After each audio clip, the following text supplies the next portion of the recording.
Nome: Paulo Freire. Data de nascimento: 19 de setembro de 1921.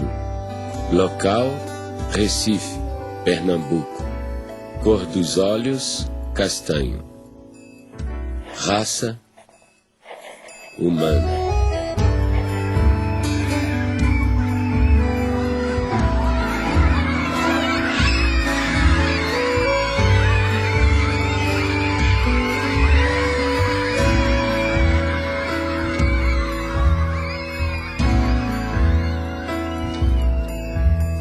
Meu primeiro mundo foi o quintal de casa, com suas mangueiras, cajueiros de fronde, quase ajoelhando-se no chão sombreado. Ali engatinhei, balbuciei, me pus de pé, andei, falei. Eu fazedor de coisas, eu pensante, eu falante. Durante muito tempo, muita gente me pensou em mim ou falou em mim como se eu fosse um especialista em métodos e técnicas de alfabetização de adultos. Não é que eu ache que ser um especialista em alfabetização de adultos é uma coisa inferior. De jeito nenhum, eu acho uma coisa de uma importância enorme. Mas só que a minha preocupação desde o começo era um pouco mais gulosa do que essa. Quer dizer, o que eu buscava já naquela época, nos anos 50, era uma crítica à educação brasileira. Em Angicos, uma pequena cidade no sertão do Rio Grande do Norte, à beira da antiga estrada de ferro, começaram uma revolução. Sua primeira fase durou apenas 40 horas. O alvorecer de autêntica reforma de base que está repercutindo em todo o Brasil e que possivelmente logo envolverá o país inteiro.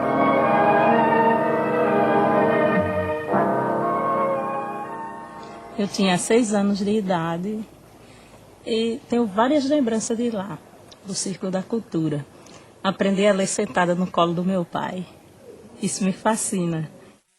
Recordar o passado é viver 2 vezes. Eu sempre soube viver 2 vezes. Ai, é sofrer. Não, é recordar 2 vezes. Viver 2 vezes. Olha, pela maioria, eu sempre soube que era viver. Recordar o passado é viver 2 vezes. Ninguém mais pode ficar indiferente ao problema do analfabetismo em nosso país. As soluções aí estão. Não se pode arreglar 40 horas a um homem que tem sede de saber, ou fome da cabeça, como dizem em Angicos, que precisa estudar, que tem esse direito até agora negado à maioria. Se lembra quando nós chegamos à cidade, a esta cidade aqui, para fazer aquele levantamento? Neida era muito pequenininha, tinha 6 anos, nem se lembra de Dedé. Mas eu me lembro alguma coisa. Eu lembro, porque passou um jipe com alto-falante anunciando e ia chegar a essa escola e as pessoas não acreditavam muito. Eu vi minha mãe dizendo assim para meu pai que queria estudar. Ele disse, isso não chega pra gente não. Cabia a nós fazer um plano de alfabetização e educação de adultos, visando 100 mil matrículas, uma maneira de mudar a situação. Nós fomos recrutados, participamos de um treinamento e a primeira providência nossa foi nós nos deslocamos para Angicos para fazermos o levantamento do universo vocabular. Então íamos de casa em casa e ao final selecionaram, ele selecionou em Recife as palavras geradoras. No conjunto delas estava contido justamente todos os fonemas da língua portuguesa. Começando do mais simples, por exemplo, em Angicos a primeira palavra geradora foi belota. Então você sabe, belota são 3 sílabas fáceis, mais fáceis, não é? E muito usadas. Então, a partir das palavras, quando nós vencemos todas as sílabas, aí começamos a formar as frases. Olha, a velocidade com que isso ocorre, na primeira aula de alfabetização, quando se vai escrever num caderno, a folha do caderno é insuficiente para escrever 3 sílabas. E o lápis fura a folha do caderno. Naquele momento em que eu comecei a aprender com a classe trabalhadora, o que significava ser uma consciência dependente, uma consciência política dependente. Um círculo da cultura é o nome que nós demos, Paulo Freire deu, para substituir a classe de alfabetização. Porque na classe de alfabetização permanece aquele sentimento de A sobre B, ou seja, de um professor que dita, um professor que diz, que transmite uma educação bancária, entende? E alguém que recebe. Quando nós chegamos em casa às 10, 8 horas da noite, 7 horas da noite, os meninos estão endiabrados porque não comeram bem, estão sujos, não tem água para tomar banho. Os meninos estão com fome, chateados, cansados, aborrecidos e impertinentes, e nós não podemos deixar de dormir, porque no dia seguinte, às 4 horas da manhã, a fábrica apita para acordar o bairro inteiro. E aí dizia ele: agora, como é que o senhor vai querer que com uma situação como essa a gente tenha o diálogo que o senhor quer? E eu morto, quer dizer, o homem fez naquela noite uma análise de classe que eu não tinha sido capaz de fazer. Noite após noite, 1 hora por dia, aula, que é o voto. Quem vende o voto não pode mais reclamar trabalho. Quem vende o voto é a massa. O povo vota com consciência. A política, né, na época, havia muita pressão, né, aos movimentos sociais, e nós estávamos em pleno trabalho de alfabetização em 64, quando houve o golpe. E quem estivesse naquela escola estudando, quando viesse, aí pegava aquele povo todinho e levava, prendia. Sim, aí todo mundo ficou com medo, né? Eu sei que papai chegou em casa e disse: olha, minha tia, mamãe, você se ajuda que for de papel, ajunte papel, lápis, livro, e faça um foguinho, bota em cima e toca o foguinho tudinho. Desse mesmo jeito eu fiz. A mesma coisa eu fiz. Eu peguei todo o meu material, que eu tinha os slides, tinha tudo. Pena que eu tenho. Se lembra daquele projetor, que era um projetor a gás, que eu ficava até não sei que hora da noite bombando, e a lâmpada Coleman? Tive que dar fim a tudo, porque eu enterrei no muro da minha casa. Tenho a convicção de que o Brasil seria outro hoje se essa atividade não tivesse sido interrompida brutalmente, pelas razões que foi, ou seja, para inviabilizar exatamente a emergência desses que o projeto político pretendia e conseguiu que continuassem como excluídos. O objetivo foi esse, não foi outro. Não era nada pessoal contra Paulo Freire, contra mim, contra quem participou dessa atividade. E eu sempre me emociono e fico me lembrando, porque aquilo era feito com o coração. Com amor, com amor. Sei votar, aprendi a escrever meu nome. Tive em outras escolas, mas o que mereceu mesmo, que descolou mesmo, que eu me orgulhei em dizer eu não sou mais analfabeto, foi Paulo Freire. Paulo Freire colocou o oprimido na história. Ele deu visibilidade a alguma coisa que estava lá historicamente sendo invisibilizada pela cultura dominante. Então, pondo no palco da história o oprimido, ele estava fazendo um ato revolucionário. A concepção antropológica de Paulo Freire é muito simples. Primeiro, você é um ser curioso. Então, a curiosidade é uma categoria fundamental, principal. Segundo, você é um ser inacabado, incompleto, inconcluso. Portanto, você precisa do outro. Né?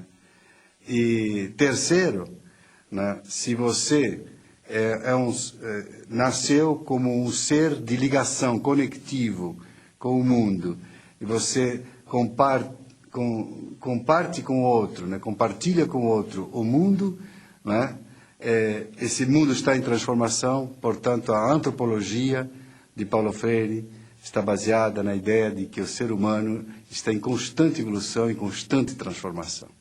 Primeiro, se nós somos um ser curioso, a primeira coisa que vamos fazer é ler o mundo. Então, a leitura do mundo é um princípio fundamental da teoria de conhecimento de Paulo Freire. A segunda é a tematização. Pegar aquelas palavras geradoras, aqueles princípios geradores, aquilo que o povo conhece, no caso do método de alfabetização, né? Aquilo que o alfabetizando conhece, e descobrir o que significa. E a terceira é a problematização. Você vê, a problematização é o momento culminante do método freiriano. Então, por isso que Paulo dizia, não quero saber de ser conhecido apenas como alguém que inventou o método. Porque, exatamente, o seu método está ligado à sua teoria do conhecimento e à sua antropologia. Professoras, professores, alunos e alunas, boa tarde.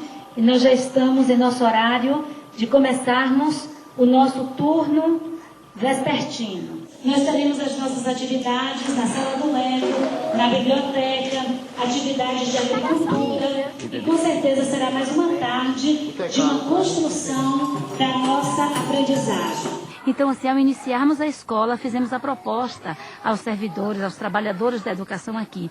Vamos estudar Paulo Freire, vamos compreender a sua proposta de educação, essa perspectiva de humanização, de libertação, de conscientização.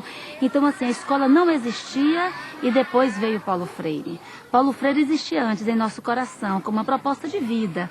E, assim, a proposta conosco, depois surgiu um espaço concreto para vivermos a prática dessa teoria. A gente tentando, e era difícil mesmo. Como pegar um aluno que vem da roça, passa 2 meses em casa, 1 mês só aqui, e fazer esse menino, né? Aí o jeito foi o quê? Mergulhar nas leituras e aprender com esses teóricos, né? E a base da gente foi Paulo Freire pelo fato de ser uma coisa mais próxima da gente.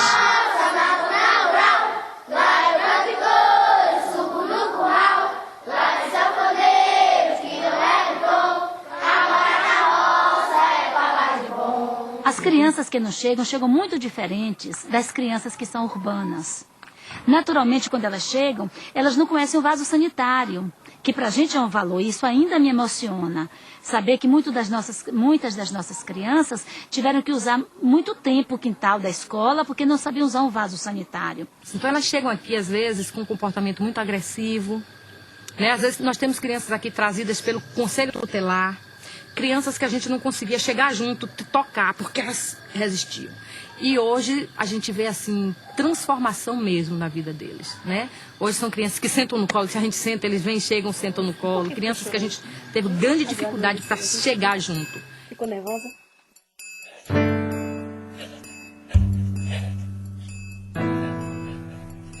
Para mim, o exílio foi profundamente pedagógico.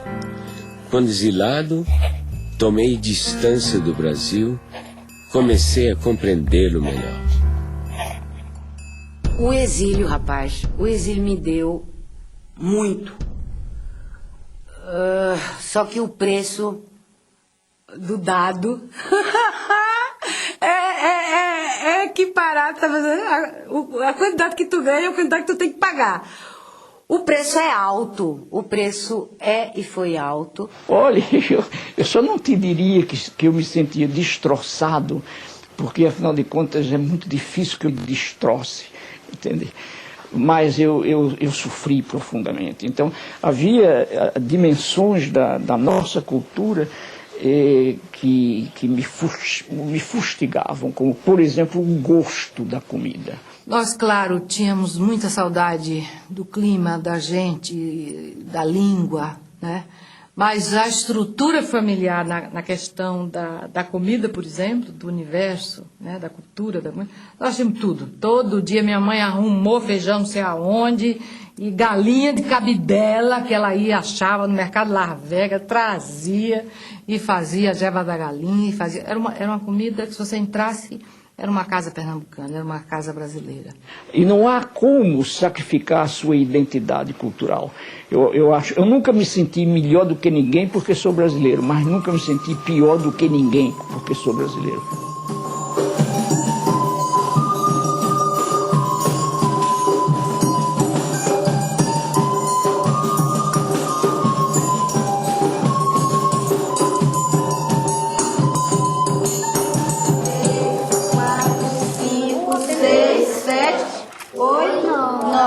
A resposta vai ser o quê? Rede resposta. Quantas gudes ele dividiu? 9. sobrou 9 goodies para cada colega. 9 goodies.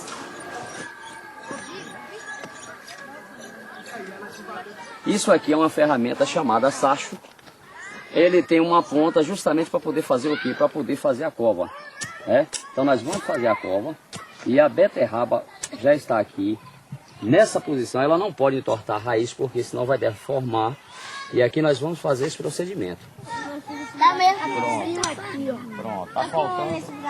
Coloque aí no local, um pouquinho mais, ó. A raiz ficou um pouco baixa. Ao retornarem para casa, eles levam daqui da escola algumas sementes. Cenoura, beterraba, das hortaliças que eles já cultivam aqui.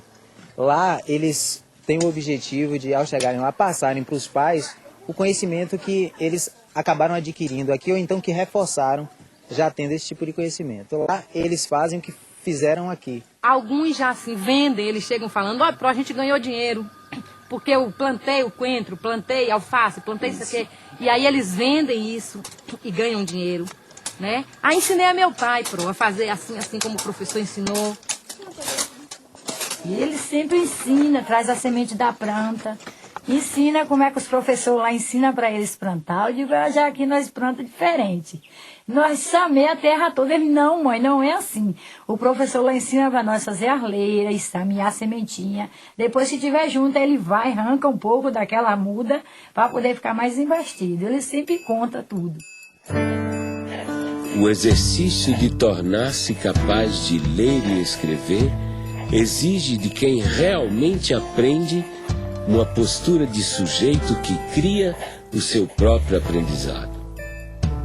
A comunidade freiriana, para nós, né, é esse conjunto de instituições, pessoas que partilham a identidade do legado de Paulo Freire, né? E o que significa isso? Na verdade, são associações, grupos, instituições que vão se formando no mundo. Por exemplo, Portugal e Espanha. Em Portugal ocorreu o Fórum Paulo Freire em 2004, este ano agora, 2006, né, na Espanha.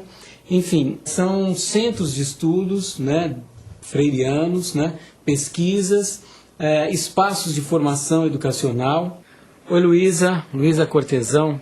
Primeiro, quero te agradecer muito pela sua contribuição aí de Portugal nesse documentário.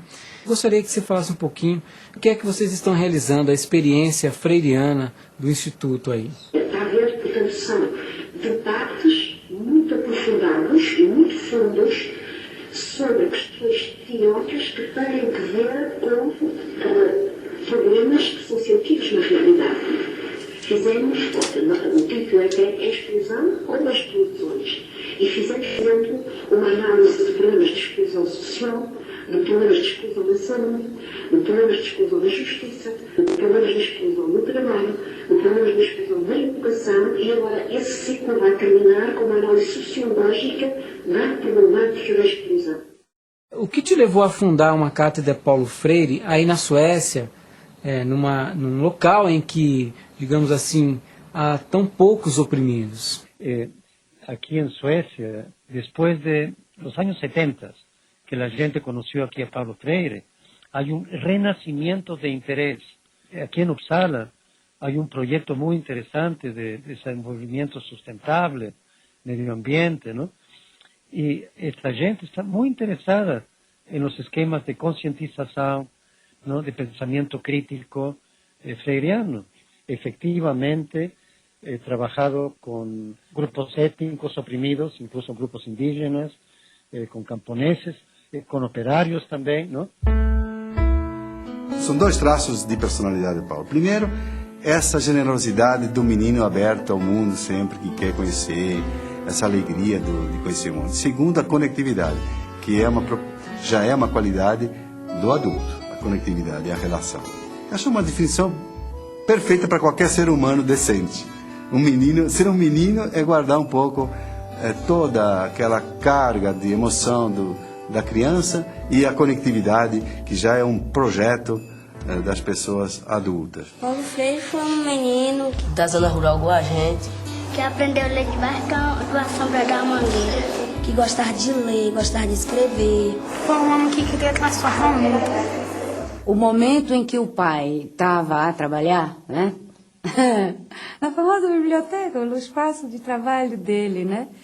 Eram momentos assim que as brincadeiras mais ruidosas nossas, né, tinham que ser, né, afastadas, porque o pai, quer dizer, são coisas que ficam assim, né? São mensagens, estás a perceber, que te marcam rotundamente o corpo, né? Ele era uma pessoa frágil à maldade humana.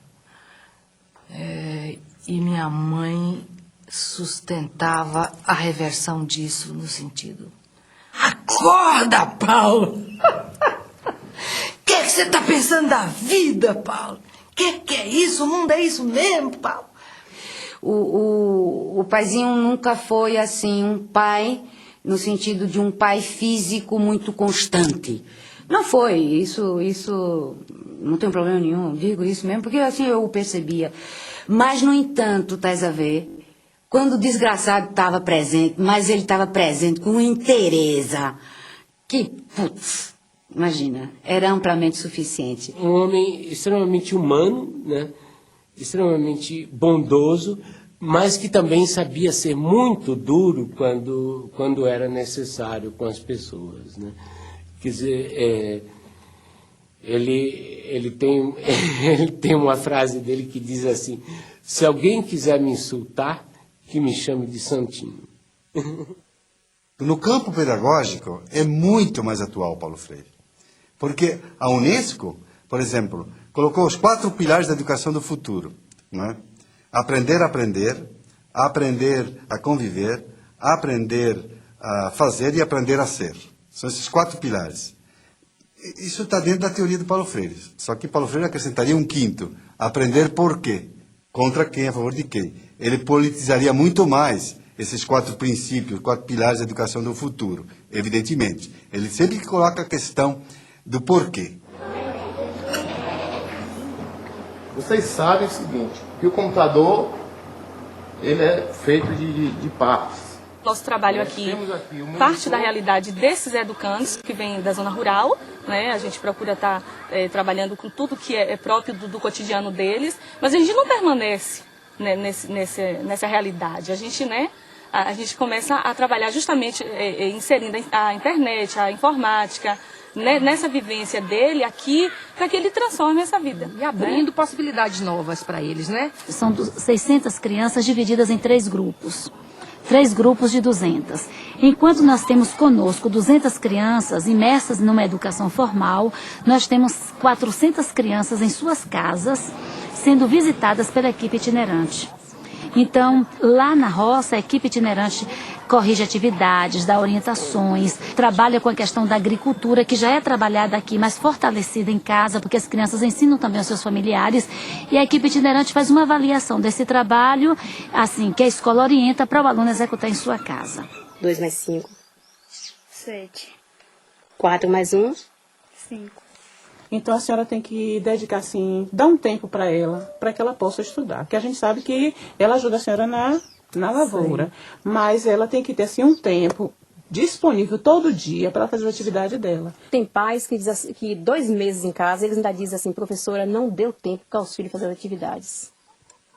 Porque às vezes eles tiram os filhos das atividades que levam para casa para pôr na mão de obra. Porque tem que ajudar nas despesas da casa. Eu estou trabalhando agora com atividade de artes. E essas atividades é uma atividade que desenvolve a coordenação motora, cognitiva e também ajuda no desenvolvimento da criatividade de cada criança.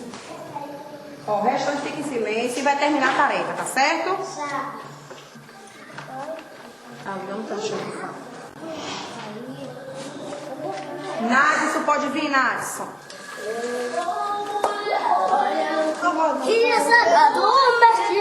Ordinário vai,